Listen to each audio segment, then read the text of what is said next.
All right, everybody, welcome to the first episode of the Curtain Call. My name is Shayne Kubas, contributor to Still Curtain, co-host of the Still Curtain podcast, and joining me today is Tommy Jaggi, editor of Still Curtain and host of the Still Curtain podcast.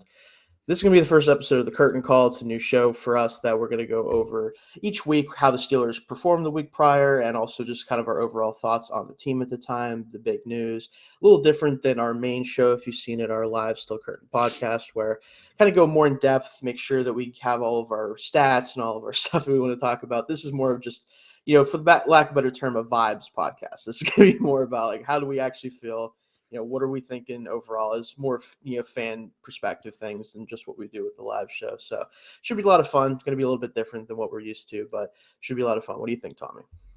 I think it's going to be awesome, Shayne. I like just being to have the setting right here where we can just sit and have a conversation and vent a little bit this week, I suppose, after what we just witnessed.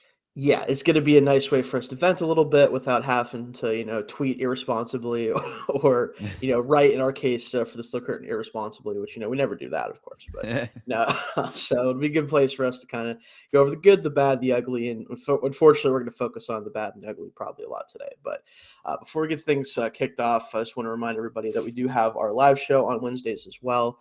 That's the one, like I said, that we will go in more depth each week of what the Steelers are doing and also previewing the next game. This one is really going to be about what we just watched primarily. So again, definitely check that out, 1:30 on Wednesdays. But just jumping right into it here, the biggest issue for this team against the 49ers in our 30-7 loss to them week one was the offense. And we talked a lot about it, on our show last week, the live show, about what we expected to see from the offense. Will they be able to turn, what they did in the preseason into something sustainable for the regular season? And unfortunately, at least in week one, we did not see really any of that. And there's a lot of reasons for that. There was a bad game script right away because we did get down early. And, the run game kind of got taken out of the game plan very early. But the question really I want to start with, Tommy, to you is, was the Steelers' preseason offense fool's gold, or do you think they can start to get back to what they were doing in the preseason in a better situation? Look, we knew it wasn't going to carry over, right? Not We knew full. I mean, we couldn't score a touchdown every time. So exactly. You're not going to go a perfect 100% touchdown scoring drives. So I think that I don't think it's completely fraudulent, Shayne. I think that there is some truth. We obviously see the flashes with George Pickens and just how incredible his body control is. We almost saw him come down with a touchdown on a pass that was led a little too far out of bounds by Kenny in week one. What was most discouraging, though, is the performance of Kenny Pickett, obviously, because when you have a perfect passer rating or look as good as he did in the preseason, and then you do that, and then you show what you did in week one against the 49ers, albeit against a great defense, it was just a bad showing. I mean, he was just off. I went back and watched that game. I spent several hours just looking at trying to diagnose all of his passing plays. And it's just, I mean, there were accuracy issues. I think he bailed on the pocket a little bit early sometimes. And I understand why. I mean, the offensive line did not hold up very well at all. I mean, the tackles were getting bullied. Drake Jackson had a 3-sack game against the Steelers. And so I think that what we saw is not going to be the trend moving forward. If it is the trend, we've got some major issues, obviously, with Canada, with Pickett, with a lot of different things. The good thing here, Shayne, to remember that it's week one. So many fluky things happen in week one historically. I mean, it's not just this season, but if we just want to give a this year example, I mean, Josh Allen had 4 turnovers on Monday Night Football in week one. Joe Burrow was horrendous. He's actually graded out worse than Kenny Pickett did, had a worse QBR and pass rating than he did. So, and obviously we can't use those guys as the standard to judge Pickett. Pickett is very much unproven still, but it just goes to show you that you can be a great football player and still just put up a dud in week one. And that's exactly what the Steelers did. I don't think it's going to be the trend, though. No, and I think a lot of the problem with it, and you see people overreact in week one all the time, right? It's the first game of the year. It's all we have to go off of. There's nothing else to look at. So you go to what Kenny did, and you're like, okay, well, he just isn't good. He just isn't the guy that he showed in the preseason. I think a lot of the problem with this game was the way things started completely set the tone for the rest of the game. Kenny was under fire immediately. He took the sack on the first drive, and he got thrown on the ground real hard by, I think it was Drake Jackson, had the sack on him first. And everything from there just kind of spiraled. His accuracy wasn't what we expect to see from him. And that's something, again, like quarterbacks generally don't just become less accurate all of a sudden for no reason. Like it was a lot to do with the pressure and game script, he had to throw the ball. I think it was 46 times. Is that what it ended up being? Something like that.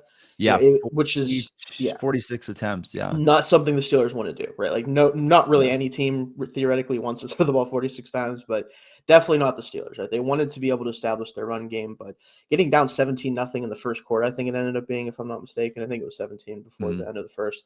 It kind of just derailed the entire offensive game plan. And when your offensive game plan already probably isn't very good, considering who the offensive coordinator is, having to bail on that and just kind of throw the ball all over the yard just wasn't going to work. And again, Kenny's accuracy is something I expect to get better. The poise in the pocket is something that we expected to see, but again, the pressure was so great that you wonder if he just didn't feel comfortable sitting in there and trying to take shots down the field knowing that someone was coming, right?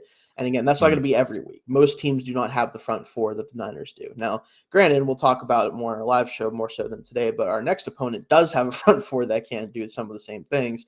So we're hoping that they can handle that a little bit better next week. But as long as they can stay within their script, if they can stay on target with what they want to do, and that is running the football ultimately. Najee had a really nice explosive run. He didn't really get many opportunities, so who knows how many he could have had or how well that would have gone. But he had a couple nice runs. Warren really didn't get many carries, so he didn't get anything going. But overall, like the running backs just got taken out of the game plan entirely, and that really hurts a team that was relying on these two backs to kind of be the catalyst for a lot of what they want to do. So I'm not going to overreact. I did do my quarterback report card article on Still Curtain, if you guys want to check that out. And I did give him a D because he was bad. It was probably the worst game of his career, maybe outside of the Eagles game last year, just in terms of him individually. And he didn't get help. I'm not going to say that it was just all him, but the offense just cannot continue to look like this, like it did last year and like it did in week 1. So something has to give. And I do think some of the stuff we saw in the preseason is eventually going to come to light, though, for sure. But unfortunately, that really wasn't even the worst part of the game. It's really more about who we lost coming out of that game. So moving on, can the Steelers weather the storm without Cam Heyward and Deontay Johnson, both expected to miss several weeks? In Cam's case, probably about 8, I think they said. He did opt for surgery on the groin, which I do think at his age, and if you want to have a chance to come back healthy, that's probably the best option. You don't want to mess with it and let it try to heal on its own. So that was the right move. But again, taking probably at worst, our third best player defensively, if not our second or first, depending on the game, out of the equation for half the season, it's not the same impact as losing TJ Watt, just because I think our depth and size is a little bit better than even our edge group now that it's been better. But it's still a tough blow. I want to talk about him first for sure, Tommy. Yeah, I mean, you can't lose a player like Heyward. And I think I wrote an article just before the season started, Shayne, about the most important players to the success of the team and the players who can least afford to get injured. And he was third on my list because outside of Kenny Pickett, who you never want to lose your starting quarterback, and then TJ Watt, who is just an absolute difference maker on defense. I mean, he is right there. He is that third guy, I think, because of how valuable he is, how consistent he is, and just knowing what he offers in terms of his run defense, his pass rush ability. And so this is a big loss. I mean, we're dealing with soft tissue injuries. They're going to linger, and this could linger beyond half a season, unfortunately, because it just depends on how he develops, and you don't want any setbacks. And that's the problem is like you try to rush somebody back to the field too quickly after an injury like this. If they suffer a setback, well, you're kind of back at square one again. And it's a few more weeks that you're going to have to wait. So the Steelers need to be patient here. I really, really hope that they can weather the storm without him. And I think it's awesome now that they drafted Benton, because I can't imagine if they didn't, and you don't have that defensive line depth all of a sudden. So they're going to be relying heavily on Keanu Benton and DeMarvin Leal, and Isaiah Loudermilk's going to have to step up. This is a young defensive line outside of Larry Ogunjobi and Montravius Adams. And I think that all those guys are just going to have to just take a lion's share of what Heyward did there for this team, and kind of see if the collection of them, no one individually obviously is going to equal Cameron Heyward, but maybe the collection of them can give some of the things that Heyward did. Maybe Leal can give some of the pass rush ability, and Benton some of the just kind of a blend of everything with his, and Benton played well. I mean, I think already through the first week, again, small sample size, but he's grayed out as like the 6th or 8th best interior defender in the NFL right now, which is an encouraging sign. But you are going to have to rely heavily on these guys. And then when you look at Deontay, Shayne, it's really the Calvin Austin show now moving forward. Like, is Austin at 5'7" and 3/4, 170 pounds soaking wet? Can he fill that role? We know the guy is athletic. He's explosive. He doesn't get enough credit for being a natural receiver, not just a gadget player. But can he play on the outside? We did see that when Johnson went down, it was Austin who kind of slotted in his spot, which I was thankful for, because I want to see if he can make it there, playing some of those outside snaps as well. So it's gonna be a huge challenge for this team. The ultimate test, I feel like, and I think realistically, you can say, Shayne, the Steelers just lost two of their best, probably 5 players on the team, or at least most important players. We know how involved Johnson is in the offense. Cam's obviously an integral part of the defense. So can they cover that in over the next few weeks and get Johnson back, and then eventually get Heyward back and still be in the fold here? That's the question. I think it's like I said, can they weather the storm? Because it's going to be a storm. It's going to be very difficult to replace both of those players, especially Cam Heyward, just because, obviously he's a guy that's been consistently one of the best players in the NFL at his position for the past 7 or 8 years now. And with him going down, it is going to come down to Keanu Benton, I think. As much as I do like DeMarvin Leal and I like some of the interior depth, Benton is the one-to-one comparison as far as like who can do a little bit of everything, right? The other guys, like Leal, just isn't strong enough in the run game, and the other guys either have no pass rush upside or have very little and don't really have the play strength to deal with the interior offensive lineman as well. Benton is going to have a lot on his plate, and he should, because he's the guy that has the best chance of replicating some of what Cam did. And you saw in week 1, and you talked about it, he did play very well, 29 snaps. Again, he's probably going to have to play closer to 50 realistically now if they want to have any success on the interior. But he's the only guy who I can see deconstructing blocks, getting off of his blocks quickly, being able to stack and shed the run game. Like that's the only thing. That's the only player that they have that has consistently done that. Even if it's only been in preseason and the first game, no one else has really shown that right on this team besides him. So yeah, I'm excited to see it, but also not excited for why I'm going to see it. Let me put it that way. I do obviously have very high on him, between the Wisconsin thing with me, and then also just I did like him as a player. So I'm hopeful that he can at least give us, 75% of what Heyward gave us, and that might be enough as long as we're able to do better in other parts of the game. Johnson, though. Like you said, it's Calvin Austin, right? Like he is the guy. He's the only guy on the team that can replicate some of what Deontay does. He's not the same route runner, but he has the quickness and the speed to get open quickly and vertically even. They have to rely on his ability to separate, because no one else on the team, especially in week 1, really showed the ability to do that. Pat, you hope that he can get more involved, because he didn't get as many targets as we would hope, considering how many targets were thrown as well, or how many passes were thrown. George he still can't really get open consistently. They're going to have to give him more opportunities down the field on 50-50 balls, just because, again, it's probably closer to 70-30, 80-20 ball. It's just going to be part of the offense. I think Kenny and Canada both have to just accept that and give him more of those types of targets. But it's going to come down to Austin. Like I know Tomlin said earlier today, apparently, that Olszewski is going to get more work, which obviously, because who else is going to come in besides him, with Miles Boykin also banged up apparently too. So, but at the same time, this really comes down to, can Austin replicate at least some of what Deontay was doing? Because in that game before he got hurt, he really was playing very well. I mean, 3 catches, 48 yards, a healthy 16 yards per catch, which is not what we saw from him the past couple of years. That run after catch was awesome. Unfortunately, he gets hurt on it, but that's the type of stuff that Austin's going to have to be able to do for them, because no one else on this team right now can. Yeah, they need a guy that can separate. I mean, that's what we've been saying all along, and it's why Deontay has been so valuable to this team. And look, I'll be the first to criticize him. He's blocked me on Twitter forever ago because I say what's on my mind. He has his moments. Deontay was not efficient last year, and some of it's a quarterback stat. Obviously, your efficiency is tied to your quarterback, but he didn't do well after the catch. There were a lot of moving parts going on, obviously, last year. Having said that, he's still every single year is one of the guys that can get open routinely and play after play. And that trait is valuable, especially when you have a young quarterback and you need to find somebody that gets open amongst a group of wide receivers who struggle to do so. Like Pickens he's open when he's not, but at the same time, it's like you want you like to be able to see guys open as well. Yes, so you want to be able to see guys outside of Johnson, Shayne. It's really Calvin Austin. I mean, it has to be Austin because there's no other player that's going to do that on the team. Maybe Olszewski can give him some of that a little bit here and there from the slot. And so I don't know what they're going to do here. I want to, you can't sacrifice the speed and quickness on the field. Like you can't deploy a lineup that just has your Allen Robinson and George Pickens types receivers out there, because you're just going to be too slow that way. And you're not going to have enough explosive playmaking ability. So Austin needs to be this guy. He needs to stay healthy now that Johnson is down. And it makes me wonder too, Shayne, could they use Anthony McFarland more? I mean, this is really one of the only other guys that I praised in this game as opposed to criticized for their performance, because McFarland was good. I mean, he had 91 yards on 3 kick returns. We see the speed and explosiveness from him. And then on his 2 receptions, I mean, it was very limited usage on offense, didn't carry the ball, but he had a big 4th down catch. I mean, the game was out of hand at that point, but big as in, I mean, you're picking up a 4th down on what was a low pass right by his ankles, and he was able to snag the ball off the ground.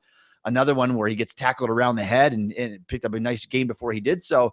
But he definitely has the quicks. Can he work from the slot at all? I mean, can you get a situation where you've got Austin and McFarland on the field at the same time to give yourself as much explosive playmaking ability as possible? I don't know. I would have to venture that he's going to see more snaps than he did, just because maybe the Steelers will try to find a way to get a little bit more explosive. But like we said, it's really going to come down to Calvin Austin. Can he carry that load? Because I see him playing starter snaps. Like, I can see him out snapping Allen Robinson because of the niche that he has, the role that he has as that guy that can get open, separate, and run after the catch. Yeah, especially against these Browns corners who were unbelievable in week 1 against the Bengals. Now, Burrow was bad, so I'm not going to say that they just, that it was just them being unbelievable, but they do have one of the best trios of corners in the NFL. No matter what anybody says about the Browns, that's one thing that they have going for them, is their defense in general is very well constructed. So we need to find people who can separate, like I said, quickly, and Austin's really it.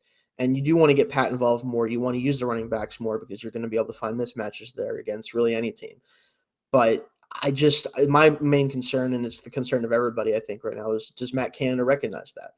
Is he willing to, and does he understand, like, okay, Deontay was really important to this team. Can I replicate some of his production with Calvin Austin? Or is he just going to pivot away from some of the stuff that he does because Deontay's on the team, and start going more towards, more the big body, receivers down the field type of plays with Allen Robinson and George Pickens, which, again, we need to see more of that, but it can't be the whole offense. That's how you go 3-and-out, and that's how you go like 2 for 6 passing. Like, it's not always going to work. And I think that if teams know that that's all you can do, or know that's all you want to do, it makes it a lot easier, obviously, to deal with that. So we'll see how they choose to play. Yeah, and what I want to see, Shayne, from Austin and Canada and Pickett, I mean, it's a collection, obviously, and people talk about this all the time. You can't just blame Matt Canada. If anything, especially that game, he had bad moments. It was more so on Pickett, I think, than anything overall. else. So overall, it's always a collection. But what I really want to see, and I want to see them utilize Calvin Austin, quick slants, drags. Get this guy that runs sub 4.3 right there in that range. Get him the ball in space. Let him see what he can do after the catch. I went back and I watched the Dolphins Chargers games. Tua is good. Tua is a good football player. He's playing really well. He's accurate. But what aids him so much is he's got a pair of 4.2 receivers that he can throw a quick slant to and have these guys take it 40 yards after the catch. Like, the Steelers need to find a way to get explosive plays. You're not going to do it with out routes and throwing in the flats. And occasionally you're going to get those big plays from Pickens down the sideline, but it offers nothing after the catch that can aid your quarterback as well. There, like I said, I point this out all the time, dead last in yards after the catch in the NFL. You can't be that team again and expect to help out your young quarterback. Yeah, and I'll just, before I move on to our next topic here, I want to throw this out. I've been saying this thrown around recently. The Steelers are the only team over the past few years who have not had a 400-yard game offensively. I think it's the last 36 games or whatever it's been, or 35. And there's a reason for that. It's not just because Matt Canada has not been good at his job. It's because he's not been able to get his guys in positions to get yards past where they catch the football, right? This offense is so limited in the sense that they want to get the yards that are given to them and not ones that they can go get themselves. They catch the ball at the sidelines. They throw the ball at the sidelines. They throw the ball short, and not in advantageous situations. It's dink and dunk. And if it's not that, it's deep shots that have very little chance of success. And if they do work, it's mostly because of the players, nothing to do with the play call.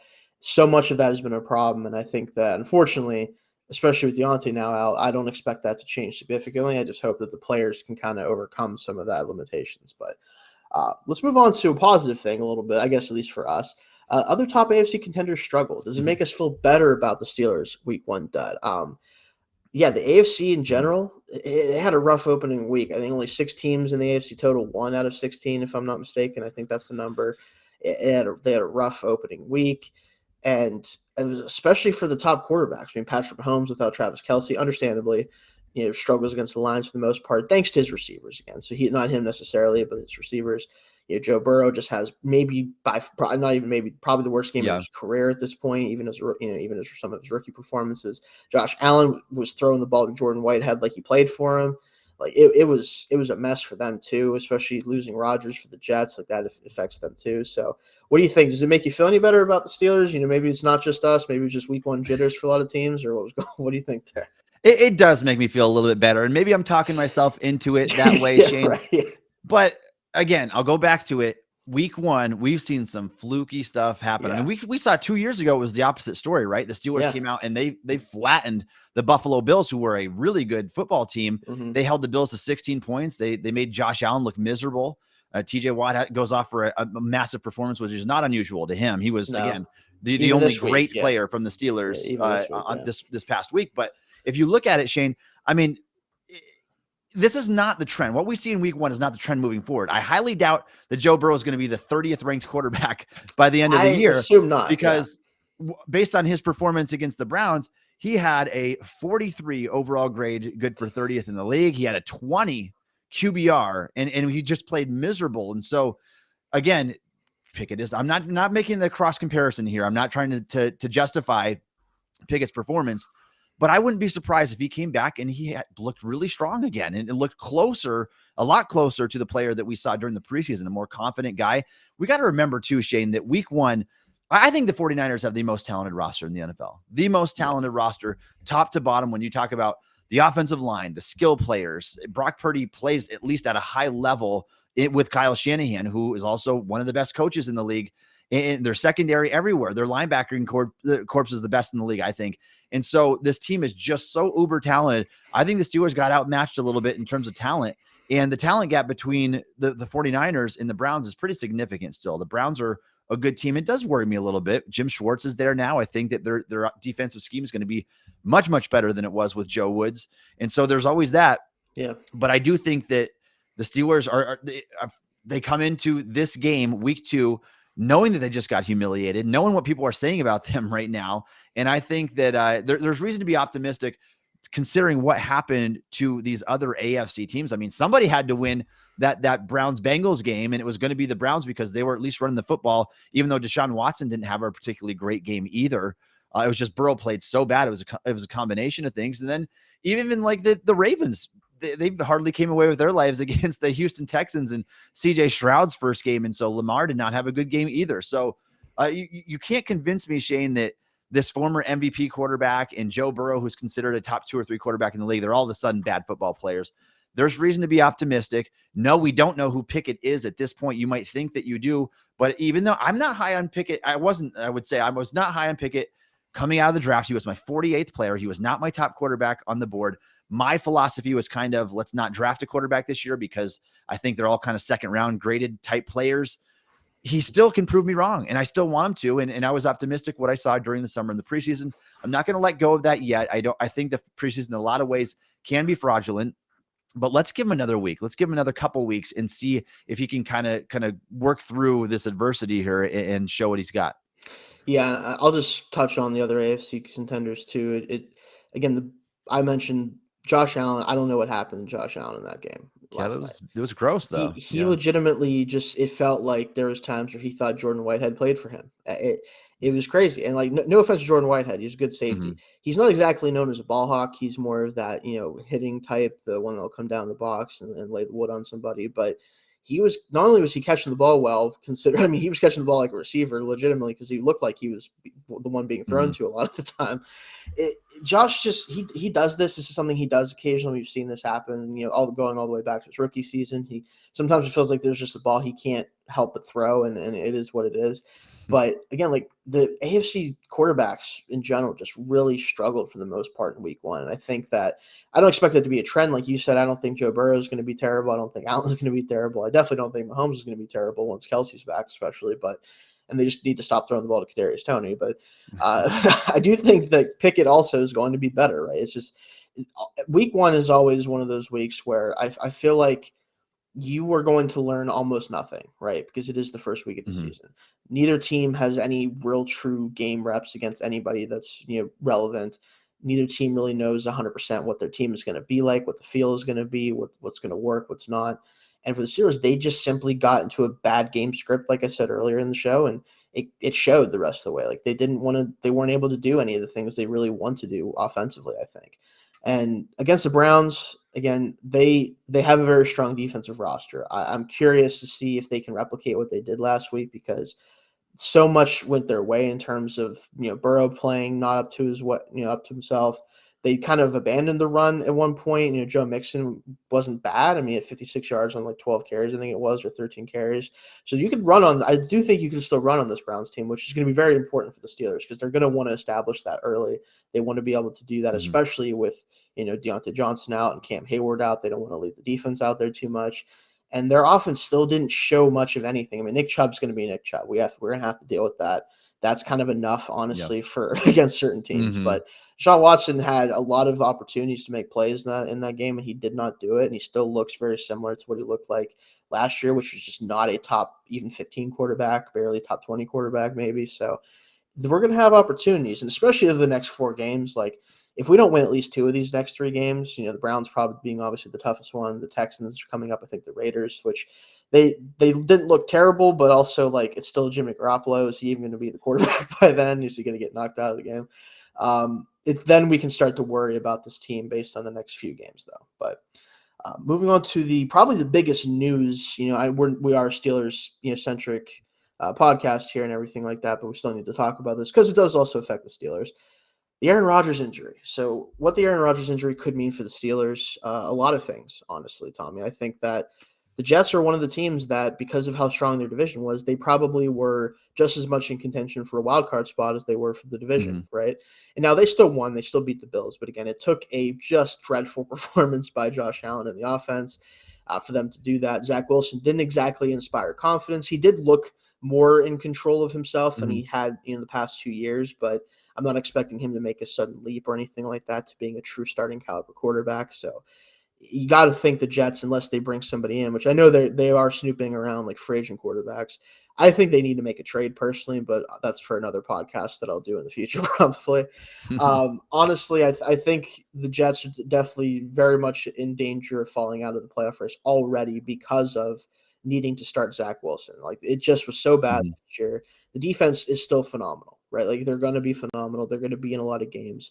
But when you have a quarterback that is just not truly playable, not truly starting caliber, it's just hard. It really is. Like, it's just hard to win. So what do you think about the Jets and their chances with Rodgers with that Achilles injury? Yeah, Shayne, I don't care what anybody thinks about Aaron Rodgers at this stage in your career. If you don't think that he is a multiple game upgrade over what we saw from Zach Wilson, I mean, you're kidding yourself, because I do think that this team would have been heavily in the thick of the playoff race, if not secure in it. They potentially winning their own division even, because it is Aaron Rodgers. We know that he takes good care of the football. We know that this guy has been a multiple time league MVP. And even if he's just a fraction of what he used to be, even if he was that, you still have a great defense. I mean, I think this Jets defense can finish top 3 or 4 in the league, and that alone will give you a boost. We almost saw the Steelers in 2019 with Devlin Hodges and Mason Rudolph make the playoffs. Just barely missed it that year, and they still went 500 with just dismal quarterback play. And so I don't expect Wilson to be that bad. I still think that they will be in the thick of things. But this does alter things, Shayne, because instead of thinking, all right, Jets can be a 12 or 11 win football team and secure one of those spots, now I think a playoff spot, a wild card spot is far from secure from them. And much of it's going to depend on how does Zach Wilson play moving forward. Can he make a jump in year 3 after just how bad he was? I mean, to bench a number 2 overall pick early in his second season, you have to be really bad. And so it shows you where Zach Wilson was at last year with his team. There was been questions about his leadership, that kind of stuff. So we'll see what he can do for this team. Now, having said that, if the Steelers aren't good enough to beat out Zach Wilson for the playoff spot, it means that Pittsburgh probably didn't earn one of those wild card spots, is what it's going to come down to. Yeah.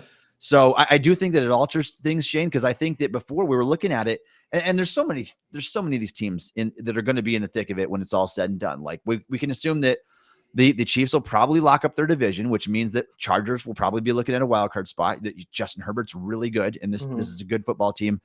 The Dolphins are right there. I mean, the Dolphins could potentially win their division as well. And so, like, if Dolphins win their division, well, now you're looking at Bills and Jets for a wild card spot. You're looking at Ravens in the AFC if the Bengals end up winning the division with the Steelers. So there's way too many teams and only 3 spots to go around for that wild card. So it does alter the AFC conference race a little bit here, because if that's one less team to worry about, then that's good for the Steelers. It's incredibly unfortunate for the Jets. What they invested financially in terms of draft capital, they do get to save their first round pick because Rodgers is not going to play that X amount of snaps they needed to hit. I think it was 75%, if I recall, to keep that first round pick. So it's a huge blow for that team who finally made that aggressive move to go out and be a competitor and for their sake, hopefully a Super Bowl competitor. We'll see what they can do with Zach Wilson at the helm. And look, from somebody who is currently rehabbing from a ruptured left Achilles, just like Aaron Rodgers is going through right now, it's not a fun injury. It's going to take a lot of time, and there are different severities of it. I'm not a doctor, but just knowing through my rehab, mine pulled away from the calf. I did not have to have surgery on my Achilles. And so I don't know exactly which type of tear Rodgers had at this point in time, but it's going to be bad no matter what it is. You're looking at a year. I mean, you're looking at a year recovery time typically from start to finish. And so I don't know what that means for his career, Shayne. I don't know. I mean, I know for the Steelers, it's good for the Steelers right now in terms of, yes, it probably does give them a leg up. And yes, the Steelers even with Kenny Pickett being widely unproven, they should be able to finish ahead of the Jets, and assuming the Jets don't just have like this Legion of Boom defense or something this year that gets them into the playoffs. So, but it's awful for the Jets. I do feel for their fans because, boy, they've just been on the bottom for so long. I mean, go back to the Mark Sanchez days or whatever you want to. And anytime you feel like there's hope for that team, it gets flattened pretty fast. So it's just devastating news for them. Yeah, and I'll touch on Aaron Rodgers and what it means for him too a little bit on top of what it means for the Steelers. I have to assume he will not go out this way, right? Like he's going to rehab it. He's going to try to come back. And at his age, you never know for sure that he's going to be able to come back and play football with an Achilles injury like that. But I can't imagine this is the last we've seen of him. I think he wants to try to make a run with this Jets team. And obviously he wanted it to be this year, but next year, it's not like they're going to probably be losing much of anything defensively next year. At least they shouldn't. The offensive line maybe will be better. They'll have a chance to reevaluate that group because I think that was definitely still an issue for them in this game. The run blocking was really good. Breece Hall was awesome, which my fantasy team thanks him for that because I drafted him real late. I also want to throw this out there just because I know a lot of people are also in the same boat. Speaking of fantasy, any T. Higgins owners out there, I apologize. I am with you. 0 for 8 on targets is asinine. It will not happen again, I assume. So whether that's Storm, do not take any stupid trades your friend sends you. Just throwing that out there. But no, overall, I think that, like I said, the Jets they're in a lot of trouble with Wilson. I really liked Wilson coming out. It's one of the takes that I feel worst about because I probably could have, if I really thought about it hard enough, I probably could have just this guy, he's very fun to watch, but he isn't really a quarterback right now. He's more of a playmaker out there. And in the NFL, you need to be a playmaker if you want to be a top quarterback, but you also still have to play quarterback in between those plays, right? And all I can think of from last night is the play where he ran like 70 yards backwards, it felt like, and then eventually did throw it away. But I'm like, Zach, you can't do that against the NFL defense. You can't get away with that stuff. You're not at BYU anymore.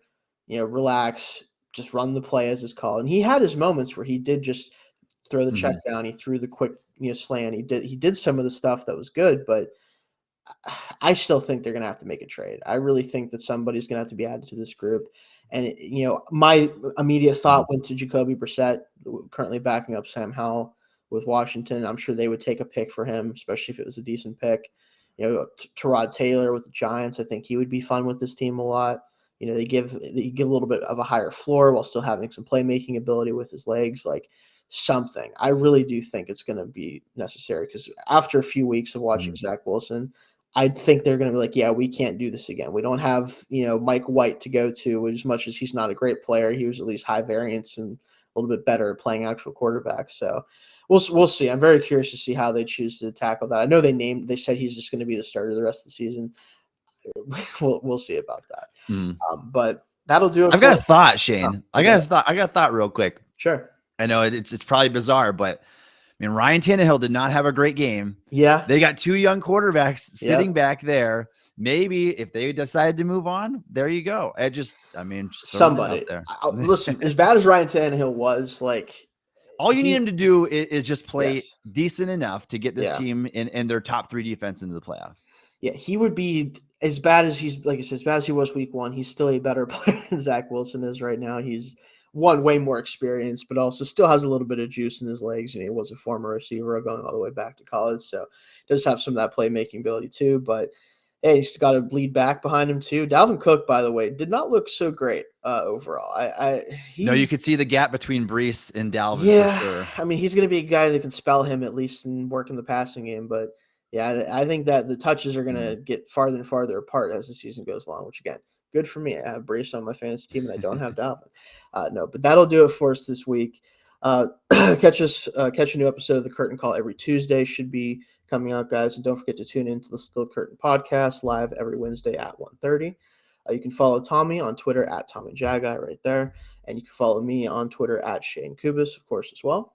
And we'll see you guys next time, and go Steelers, despite our week 1 debacle.